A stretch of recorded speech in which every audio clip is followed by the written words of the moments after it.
مدال برنده جایزه صلح نوبل در سال 2021 سردبیر نشریه روسی نووایا گازتا دمیتری موراتوف روز 20 میلیون در روز بین المللی گریزه ها در مزایده هریتیج در نیویورک امریکا با نرخ بی سابقه 130 میلیون و 500 هزار دلار فروخته شد. جریان مزایده که مرکز مطبوعات نیویورک تایمز در منهتن دایر شد در سامانه مزایده هریتیج به طور مستقیم نمایش داده شد. هریتیج در یک بیانیه گفت تمام پول از فروش مدال موراتوف به دست آمده به خاطر کمک به کودکان در اوکراین و کشورهای اطراف آن به صندوق کودک سازمان ملل انتقال داده خواهد شد. یک قسم این پولها برای کمک به گریزه های اوکراینی صرف خواهد شد. قبل از شروع مزایده از دمیتر موراتوف دیگر باره پرسیدند که آیا او در حقیقت میخواهد مدالش را بفروشد. او تصدیق کرد و مدال را با نرخ ابتدایی 700 هزار دلار به فروش ماند.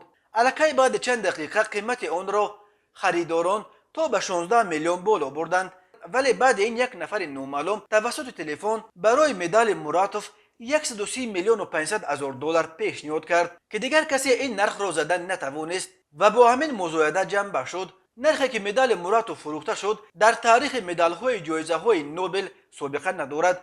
تا کنون نرخ اعظم بلند 4 میلیون و 760 هزار دلار بود که سال 2014 در مزایده کریستیز برای مدال برنده جایزه نوبل بیولوژ امریکایی جیمز واتسون دادند. واتسون جایزه نوبلی را برای کشف ترکیب مولکولای دینکا به دست آورده بود. مدال های جایزه نوبل با عکس مؤسس این جایزه زینت یافته 175 گرم وزن دارند و حجم طلا در ترکیب آن 18 کرات را تشکیل میدهد. دمیتری موراتوف که خودشون نشریه‌اش در روسیه برای آشکارگوییشان تحت تعقیب و فشار دائمی مقامات قرار دارند، ماه اکتبر سال 2021 همراه با خبرنگاران فیلیپینی ماریا ریسا برای تلاش‌هایشان در امر حمایت از آزادی بیان که زمینه دموکراسی و صلح ثبات است سزاوار جایزه صلح نوبل دانسته شدند. موراتوف الکی ماه دکامبر اعلام کرد که تقریبا همه مبلغ پول جایزه‌اش را که بیش از 40 میلیون روبل را تشکیل میداد به صندوق خیریه و برای کمک به ژورنالیستان تقسیم میکند.